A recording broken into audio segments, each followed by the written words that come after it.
Okay guys, so இந்த video செஷனில் நாங்கள் பார்க்க போகிறது சிஎஸ்எஸ் கோடிங்ஸில் எக்ஸ்டர்னல் மெத்தட்ல நாங்கள் இப்படி ஒரு வெப்சைட்டுக்கான கோடிங்கை நாங்கள் HTML டாக்குமெண்டோட அட்டாச் பண்ணலாம்னு பார்த்துட்டு வர போகிறோம்.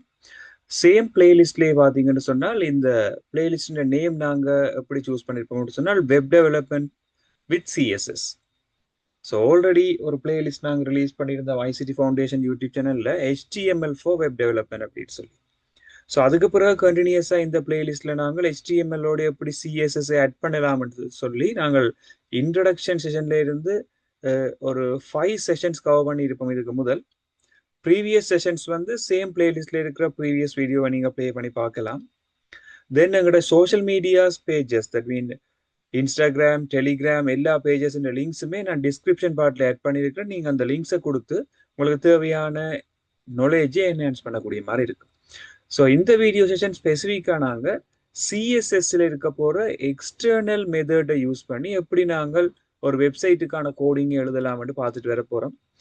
ஸோ அதுக்கு முதல் நாங்கள் ப்ரீவியஸ் செஷனில் சிஎஸ்எஸ் அப்படின்றது 3 மெத்தட்ல நீங்கள் எழுதலாம்னு பார்த்துருப்போம்.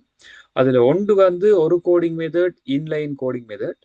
ஸோ அந்த கிளாரிஃபிகேஷனான வீடியோ ஃபுல்லாகவே நாங்கள் பார்த்துருப்போம். அதை விட இன்டர்னல் மெத்தட்ல நாங்கள் எப்படி சிஎஸ்எஸ் கோடிங் எழுதலாம்னு பார்த்துருப்போம். ஸோ இந்த செஷன் வந்து அப் டு எக்ஸ்டர்னல் மெத்தட் மட்டும் நாங்கள் கிளியர் பண்ணிட்டு வர போகிறோம் என்ன செய்யறோம்னு சொல்லி. இந்த இடத்துல நான் ஒரு நோட் பேட் ஒன்று பண்ணியிருக்கேன். இந்த நோட் பேட்ல ஒரு சப்ளைம் டெக்ஸ்ட் எடிட்டர் ஒன்று பண்ணியிருக்கேன். இந்த டெக்ஸ்ட் எடிட்டர்ல ஜஸ்ட் நான் HTML அப்படின்னு ஸ்டார்ட் பண்ணி ஒரு HTML பேசிக் கோடுண்ட அவுட்லைன் ஒன்று கிரியேட் பண்ணியிருக்கேன். ஹெட் பாடி என்று சொல்லி 2 பார்ட் இருக்கு. ஸோ டைட்டில் வந்து நான் ஒரு நேம் ஒன்று வச்சுக்கொள்றேன். இதுல external CSS, just external CSS அப்படின்னு சொல்லி ஒரு நேம் ஒன்று வச்சுக்கொள்றேன் டைட்டில் டேக்ல. ஸோ இதை அவுட்புட்ல நாங்கள் ரன் பண்ணி பார்க்கல எங்களுக்கு எக்ஸ்டர்னல் சிஎஸ்எஸ் அப்படின்ற இந்த டெக்ஸ்ட் எங்களுக்கு இங்கே டிஸ்பிளே ஆகும் டைட்டில் பார்ல. தென் பாடி பார்ட்ல வந்து என்ன செய்யணும்னா சாம்பிளா நாங்கள் ஒரு ஹெடிங் 2 ஒன்று கிரியேட் பண்ணிக்கொள்வோம். இந்த ஹெடிங் 2ல நான் வெல்கம் டு ஐசிடி ஃபவுண்டேஷன் அப்படின்னு சொல்லி டைப் பண்ணிக்கொள்றேன். தென் ஹெடிங் 2 கம்ப்ளீட் ஆன பிறகு ஒரு பேராகிராஃப் வந்து ஸ்டார்ட் பண்ணிக்கொள்வோம். இந்த பேராகிராஃப்ல என்ன செய்யணும்னு சொன்னால் this is our official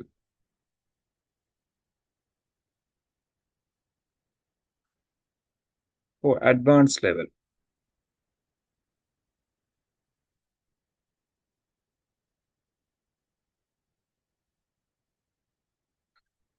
Enhanced knowledge.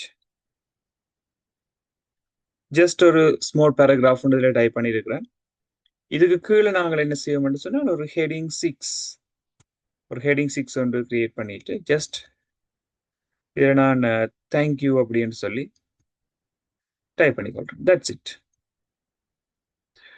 இந்த வெப்சைட்டை நான் ரன் பண்ணி பார்க்கல, இந்த பேஸ் கோடை நாங்கள் ரன் பண்ணி பார்க்கல, எங்கள் அவுட்புட் வந்து இப்படி வந்தது. ஸோ இங்கே இருக்க போகிற கண்டென்ட்டை நாங்கள் சின்ன சின்ன சேஞ்சஸுக்கு உட்படுத்திட்டு வர போகிறோம். தட் மீன்ஸ் ஒரு சிஎஸ்எஸ் கோடிங் நான் எழுத போகிறோம். சிஎஸ்எஸ் கோடிங்ஸ் எழுத போகிறோம்னு சொன்னால் இதுக்கான பேசிக் ஐடியா நாங்கள் HTML டாக்குமெண்டோட சிஎஸ்எஸ் மிக்ஸ் பண்ண மாட்டோம். எக்ஸ்டர்னல் மெத்தட்டை பொறுத்த மட்டும் நாங்கள் இந்த ஃபைல் ஆப்ஷனுக்கு போயிட்டு புதுசாக ஒரு ஃபைல் வந்து கிரியேட் பண்ண போகிறோம். இதில் நியூ ஃபைல்ன்ற ஆப்ஷனை கொடுத்த உடனே எங்களுக்கு ஒரு நியூ ஃபைல் ஒன்று ஆறுதை நீங்கள் பார்க்கலாம். ஸோ இந்த நியூ ஃபைலை நீங்கள் பார்க்கணுன்றதுக்காக, சேம் விண்டோவிலே பார்க்கணுன்றதுக்காக நான் இந்த நியூ ஃபைலை வந்து செப்பரேட்டான ஒரு ஃபைலை நீங்கள் சேம் விண்டோவில் பார்க்கக்கூடிய மாதிரி ஒரு செட்டப்பில் நான் இங்கே வச்சிருக்கேன். ஸோ இந்த டிஸ்பிளேயை நான் ஸ்பிளிட் பண்ணியிருக்கிறேன். ஒரு சைடில் நீங்கள் அவுட்புட் பார்க்கலாம். ஸோ அதுக்கு பக்கத்தில் இருக்க போகிற 2 சைட்டும் நீங்கள் கோடிங்கை வியூ பண்ணக்கூடிய மாதிரி இருக்கு. இந்த இடத்துல நாங்கள் முதலாவது ஃபைலில் வந்து HTML டைப் பண்ணியிருக்கிறோம். தென் 2வதுல வந்து CSS டைப் பண்ண போகிறோம் கோடிங். 3rd ஒன் வந்து உங்களோட அவுட்புட்டை ப்ரொடியூஸ் பண்ணுறதுக்கான ஒரு விண்டோவாக இருக்கு. ஸோ ஃபர்ஸ்ட் எங்களுக்கு HTML ஓகேயா இருக்கு. செகண்ட் டேப்ல நாங்கள் என்ன செய்ய போகிறோம்னு சொன்னால் செகண்ட் விண்டோவில் CSS கோடிங் டைப் பண்ண போகிறோம். ஸோ ஒரு எலிமெண்ட் செலக்டர் ஒன்று கிரியேட் பண்ணிட்டு வரேன். பேராகிராஃப் அப்படின்னு ஸ்டார்ட் பண்ணிட்டு ஜஸ்ட் அதின் கலரை வந்து சேஞ்ச் பண்ணிக்கொள்றேன் ரெட்னு சொல்லி. இந்த பேராகிராஃப் வந்து ரெட் கலர்ல இருக்க போகுது. இதை நாங்கள் ஃபர்ஸ்ட்டாக என்ன செய்ய வேணும், இந்த சிஎஸ்எஸ் ஃபைலை சேவ் பண்ணிக்கொள்ளணும். ஜஸ்ட் கண்ட்ரோலோட எஸ்ன்றதை ப்ரெஸ் பண்ணி நான் சேவ் பண்ணிக்கொள்றேன். இதுக்கான நேம் வந்து sample.css அப்படின்னு வச்சுக்கொள்றோம்.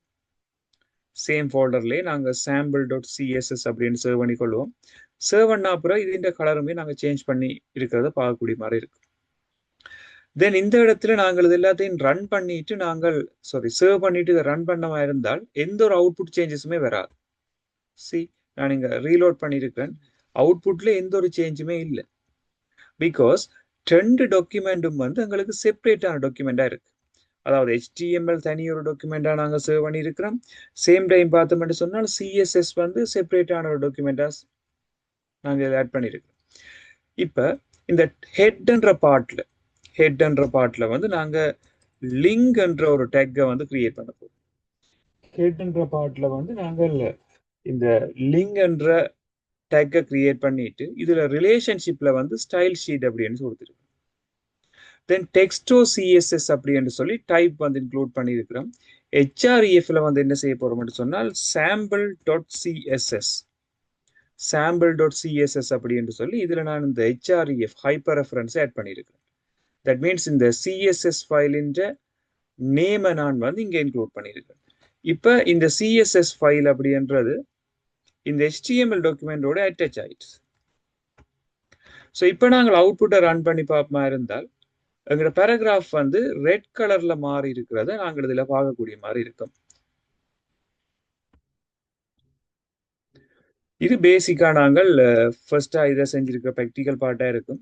இந்த இடத்துல நாங்கள் ஒரு CSS-க்கான கலரை மட்டும் பேராகிராஃபில் வச்சு சேஞ்ச் பண்ணி தென் இதே ஐடியாவிலேயே நாங்கள் இந்த CSS-ஐ வந்து ஆட் பண்ணிக்கல உண்மையில என்னென்ன விஷயங்களை பற்றி கன்க்ளூஷனா பார்த்துட்டு வரணும்ன்றதை நான் இதுல சொல்லிட்டு வர போறேன். முதலாவது இன்லைன் CSS-ல நாங்கள் HTML-ஓட சேர்த்து டெக்ஸுக்குள்ளேயே நாங்கள் CSS எழுதியிருப்போம். இன்டர்னல் CSS-ஐ பொறுத்த மட்டும் ஹெடிங் என்ற டேக்குக்குள்ள ஸ்டைல் என்ற டேக்கை யூஸ் பண்ணி ஹெடிங் பார்ட்டுக்குள்ள மட்டும் CSS-ஐ மிக்ஸ் பண்ணி எழுதியிருப்போம். எக்ஸ்டர்னல் மெத்தடை பொறுத்த மட்டும் 2 டிஃப்ரெண்டான டாக்குமெண்ட்டை நாங்கள் மெயின்டைன் பண்றோம். ஒரு டாக்குமெண்டோட நேம் வந்து .html அப்படின்னு சொல்லி சேவ் பண்ணியிருப்போம். ரெண்டாவது ஃபைலுக்கு வந்து நாங்கள் எந்த நேமும் வைக்கலாம், பட் .css சேவ் பண்ணோம். அது CSS ஃபைலா மட்டும்தான் இருக்கு. ஸோ இப்போ CSS ஒரு ஃபைல் ஒன்று இருக்குன்னு சொன்னா இந்த CSS-ல நாங்கள் கொமெண்ட்ஸ் எழுத போறோம்னு சொல்லிக்கல, நாங்கள் என்ன கொமெண்ட் டைப் பண்ணிட்டு வரேன். This is and sample CSS file அப்படின்னு சொல்லிட்டு மேக் பண்ணி கொண்டு வரேன். இதை வந்து கொமெண்டா போடுவோம். ஒரு CSS ஃபைல் எப்படி கொமெண்ட் எழுதுவோம்னு ஒரு ஐடியா உங்களுக்கு தேவை என்று சொன்னால் அந்த கொமெண்ட் எழுதுறதுக்கான ஸ்ட்ரக்சர் ஒரு ஸ்லாஷ் போட்டு ஒரு ஆஸ்ட்ரிக் போட்டுட்டு அதுக்கு பிறகு நாங்கள் என்ன செய்ய மாட்டோம் டாட் அப்படின்னு மேக் பண்ணி பண்ணி என்ன கொமெண்ட்டுமே எழுதலாம், அதுவும் கூட இருக்கும். முடிக்கல ஒரு ஆஸ்ட்ரிக் போட்டு ஸ்லாஷ் போட்டு முடிக்க வேண்டியிருக்கு. இதுதான் ஒரு பேஸ் ஐடியாவா இருக்க போது CSS-ல கொமெண்ட்ஸ் எழுதுறதுக்கான ஐடியா. சிம்பிள். நான் இதில் எழுதிக்கிறது சாம்பிள் CSS கொமெண்ட் வந்து நோட் பண்ணிருக்கேன். சம்டைம்ஸ் எங்கள்கிட்ட எக்ஸாம்ஸ்ல கேட்கலாம் எப்படி CSS-ல கொமெண்ட்ஸ் எழுதுறேன்னு சொன்னா ஒரு ஸ்லாஷ் ஆஸ்ட்ரிக் இடையில நீங்க என்ன கொமெண்ட்ஸும் எழுதலாம். கடைசியா முடிக்கல ஆஸ்ட்ரிக் போட்டு ஸ்லாஷ் போட்டு முடிச்சிங்கன்னா செட் தட்ஸ் ஃபைன். ஸோ இப்போ நாங்கள் CSS கமாண்ட் ட்ரை பண்ணிட்டு வர போறோம். இந்த பேராகிராஃப் மாதிரி ஹெடிங் 1 வந்து நாங்கள் என்ன செய்வோம்னா சென்டர் அலைன்மெண்ட்டுக்கு சேஞ்ச் பண்ணி பார்ப்போம். ஸோ இதில் நான் டெக்ஸ்ட் அலைன் அப்படின்ற இந்த நேமை கொடுத்துட்டு டெக்ஸ்ட் அலைன் கொடுத்துட்டு சென்டர் அப்படின்னு கொடுத்துக்கொள்றேன். தென் இதே நேரம் ஹெடிங்ஸ் எல்லாத்துக்குமே டிஃப்ரெண்டான கலர் ஒன்று ட்ரை பண்ணி பார்ப்போம். ப்ளூ ஒன்று கொடுத்து பார்ப்போம். ஸோ இதை நாங்கள் ட்ரை பண்ணி பார்த்தோம்னா அவுட்புட் எங்களுக்கு ஹெடிங் 1ன்றது ப்ளூவில் இருக்கக்கூடிய மாதிரி இருக்கும். பட் நாங்கள் ஹெடிங் 1 இங்கே யூஸ் பண்ணல தானே, ஹெடிங் 2 தானே யூஸ் பண்ணாங்க. ஸோ ஹெடிங் 2 சொல்லி இதை சேஞ்ச் பண்ணிக்கொள்கிறேன். ஹெடிங் 2 எல்லாமே வந்து எங்களுக்கு ப்ளூ கலர்ல மாறி இருக்கும். சென்டர் அலைன்மெண்ட்லையும் வந்திருக்கிறத நீங்க பார்க்கலாம். ஸோ உண்மையில 3 டிஃப்ரெண்டான ஃபைல்ஸ் ஓன் பண்ணியிருக்கேன். ஒன்று வந்து HTML, அடுத்து CSS, அடுத்தது வந்து அவுட்புட்டா இருக்குது. ஸோ தென் இந்த H6 அப்படின்றது தானே, இந்த H6 அப்படின்றத அவுட்புட் கொஞ்சம் ஜூம் பண்ணியிருக்கேன். H6க்கான கோடிங்ஸையும் இந்த CSS-ல நாங்கள் ரன் பண்ணிட்டு வருவோம். ஸோ இதுல H6 இந்த ஹெடிங்குக்கான கலரை வந்து இன்னொரு கலர் பர்பிள் வச்சுக்கோ.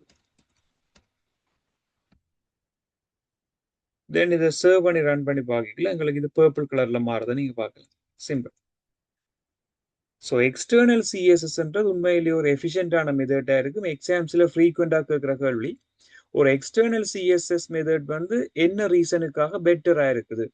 சில நேரங்களை கேட்கலாம் மற்ற ரெண்டு மெத்தட்டும், அதாவது இன்லைன் இன்டர்னல் மெத்தட்டோட கம்பேர் பண்ணிக்கல என்ன ரீசனுக்காக எக்ஸ்டர்னல் மெத்தட் வந்து எஃபிஷியன்டான மெத்தடாக இருக்குது அப்படின்னு சொல்லிக்கல நாங்கள் ஒரு ஆன்சரா ரெஃபர் பண்ணக்கூடிய விஷயம். ஒன்று சிஎஸ்எஸ் கோடிங்கில் எக்ஸ்டர்னல் கோடிங் வந்து செப்பரேட்டாக இருக்கிறபடியால் வெப்சைட் லோட் ஆகிறது வந்து குறையும்.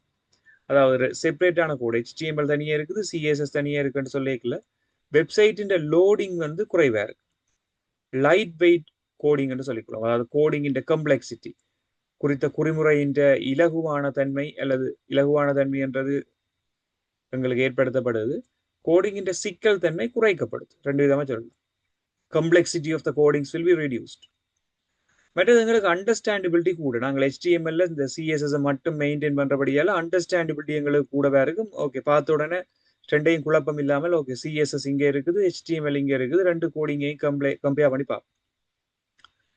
அடுத்த விஷயம், சேம் கோடிங்கை நாங்கள் என்ன செய்ய தேவை, திரும்ப திரும்ப அப்லோட் பண்ண வேண்டிய தேவையில்லை. தட் மீன்ஸ் இப்போ சிஎஸ்எஸ் ஃபைல் இந்த இதே ஸ்டைல்ஸை தான் நீங்க வேறு ஒரு வெப்சைட்டுக்கும் ட்ரை பண்ண போறீங்கன்னு சொன்னால் நீங்க வேற வெப்சைட்ல போயிட்டு ஜஸ்ட் இந்த லிங்கை மட்டும் ஆட் பண்ணி விட்டா காணும். லிங்க் ரிலேஷன்ஷிப் பண்ற இந்த டேக்கை மட்டும் ஆட் பண்ணி விட்டீங்கன்னா காணும்.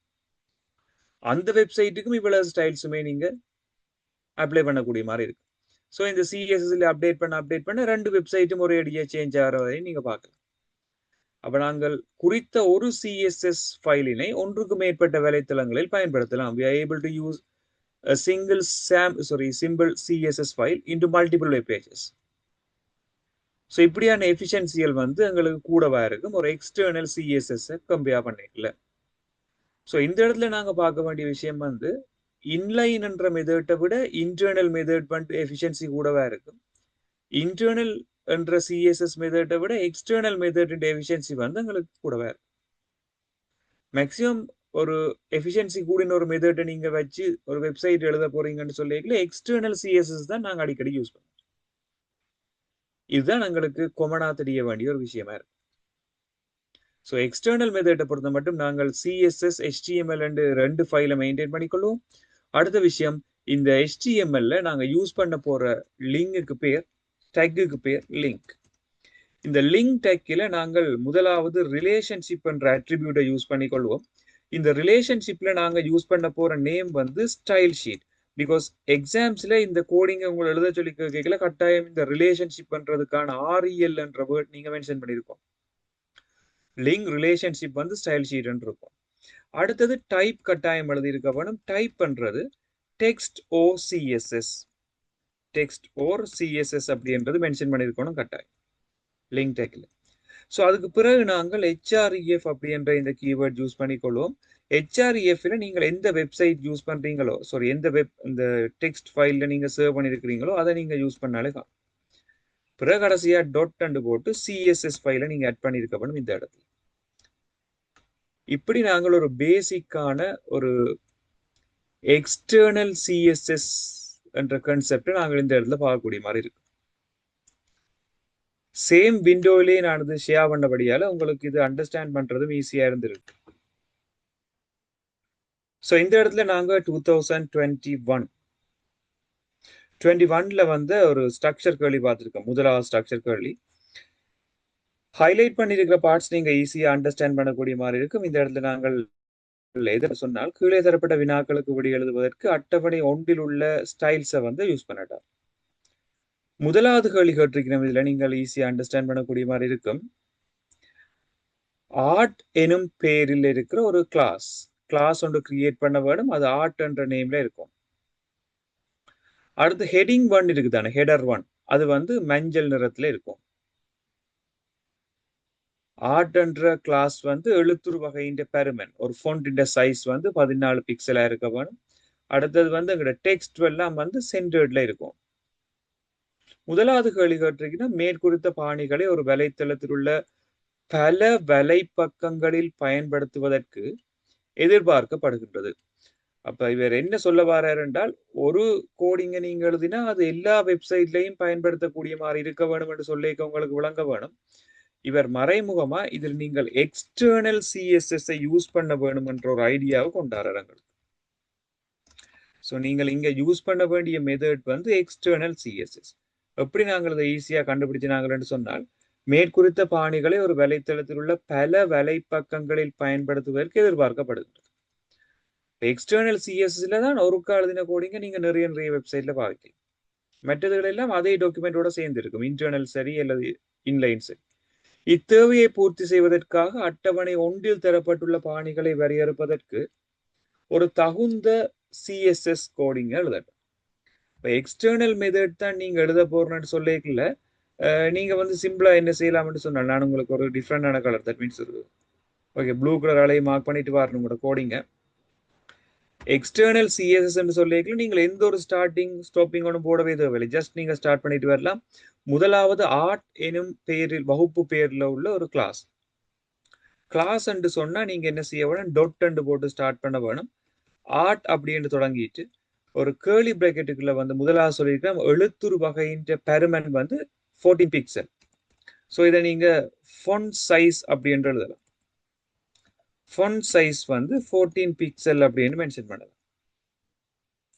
அடுத்த உரை மையப்படுத்தல்ன்றது வந்து சென்டரா இருக்கும். இதை நாங்க சொல்றது வந்து டெக்ஸ்ட் அலைன், இது வந்து சென்டர், சிஎன்டிஆர் சென்டர். இது முதலாவது விஷயம். இப்போ நாங்கள் ஒரு கிளாஸ் கிரியேட் பண்ணியிருக்கிறோம், டாட் ஆர்ட் அண்ட் போட்டு font size 14 pixel, text align வந்து சென்டர். தென் அடுத்தது வந்து தலைப்பு 1, அதாவது வந்து ஹெடர் 1, அதை நாங்கள் H1 என்று மார்க் பண்ணுவோம். H1 நிறம் என்று சொல்லி உண்மையில கலர் மட்டும்தான். இந்த இடத்துல ஃபொண்ட் கலர் என்று போட்டீங்கன்னா மார்க்ஸ் போயிடும் ஃபுல். ஸோ கலர் வந்து COLOR ஸ்பெல்லிங் கவனமா இருக்கும். மஞ்சள் YELLOW ஜெலோ என்று சொல்லி நீங்க இங்க போட்டுக்கொள்வீங்க. ஸோ இதுதான் இந்த கேள்விக்கான சரியான விடையா இருக்கு. அடுத்தது பாத்தீங்கன்னு சொன்னால், மேலே B1 வரையறுக்கப்பட்ட ஒரு ஸ்டைல் ஷீட் இருக்குது. அதன் குறிமுறை வரிகள் எழுதியிருப்பீங்க, மேலே பார்ட் 1ல இருக்கும். இப்ப நாங்கள் அதை ஒரு HTML ஓட சேர்க்க போம். மேலே எழுதப்பட்ட ஸ்டைல் ஷீட்டை HTML வலைப்பக்கங்களுக்குள் சேர்ப்பதற்கு என்ன கோடிங் வேணும்? அப்ப இந்த கோடிங் வந்து உண்மையில உங்கள்ட்ட எங்க இருக்குன்னு சொன்னால், நீங்க வந்து ஒரு இடத்த வேற இடத்த சேவ் பண்ணிருக்கிறீங்க. நான் இது ஒரு ஒயிட் கலர் பாக்ஸால காட்டுறேன். இந்த ஃபைலை வந்து வேறையா சேவ் பண்ணிருக்கிறீங்களா? இந்த ஃபைலுக்கான நேம் என்னவா இருக்கும்னு சொன்னால் தந்திருக்காரு, அதுல நீட் என்று தந்திருக்காரு. இந்த ஃபைலோட நேம் என்னன்னு சொன்னால் NEAT neat.css என்று சேவ் பண்ணிருப்பீங்களா? அவ்வளவு neat.css என்று சொல்லி இந்த பேர்ல நீங்க இங்க சேவ் பண்ணிருக்கிறீங்களா? அவ்வளவுதான் விஷயம். இப்ப இதை நீங்கள் எப்படி HTML ஓட ஜாயின் பண்ணுவீங்கன்னு தான் கேட்டு. இது HTML ஓட ஜாயின் பண்ண போறீங்களா, அதிண்ட கோடிங் அப்படி வரும்னு பார்த்துட்டு வருவோம். அதுக்கு நீங்க வந்து என்ன செய்யணும், இப்ப முதலே நான் எழுதின மாதிரி ஹெட் என்ற பாட்டுக்குள்ள வரும். நீங்க ஹெட் என்ற டேக் கூட எழுதணும்னு தேவையில்லை, பட் நான் சொல்லித்தரேன். இதுல ஹெட் என்ற பாட்டுக்கு வரேன். ஸோ இந்த கலரை நான் ஒரு ப்ளூ கலரா சேஞ்ச் பண்ணி கொள்றேன், உங்களுக்கு பார்க்க ஈஸியா இருக்கும். ஹெட், இந்த ஹெட்டுக்குள்ள வந்து என்ன செய்யறேன், லிங்க் என்ற ஒரு டேக்கை ஸ்டார்ட் பண்றேன். லிங்க்ல relationship REL style sheet.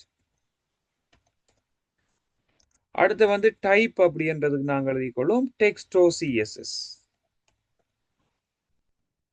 That's fine.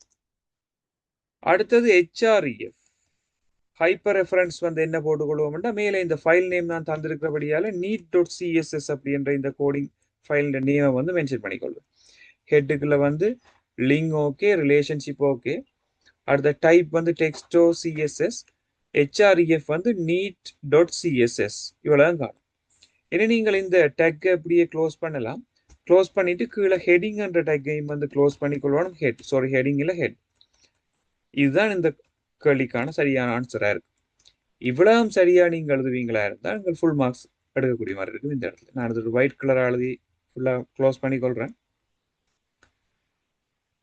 So இந்த பாஸ் பேப்பர் கொஸ்டனுக்கான கேள்வி வந்து இதுதான். இது ரெண்டுமே ஓகேன்னா எங்களுக்கு இதுன்ற ஃபுல் மார்க்ஸ் வந்து நாங்கள் அச்சீவ் பண்ணக்கூடிய மாதிரி இருக்கு. ஸோ இந்த வீடியோ செஷன்ல நாங்கள் பார்த்துருந்தோம் ஒரு எக்ஸ்டர்னல் சிஎஸ்எஸ் மெத்தட்ல நாங்கள் சிஎஸ்எஸ் கோடிங் எப்படி எழுதலாம், சேம் டைம் அதுக்கான ஒரு எக்ஸாம்பிள் பாஸ் பேப்பர் கொஸ்டினும் பார்த்துருக்கோம். ஸோ இன்னொரு வீடியோ செஷன்ல நாங்கள் அடுத்த புது கன்செப்டோட மீட் பண்ணிக்கொள்வோம். தேங்க்யூ.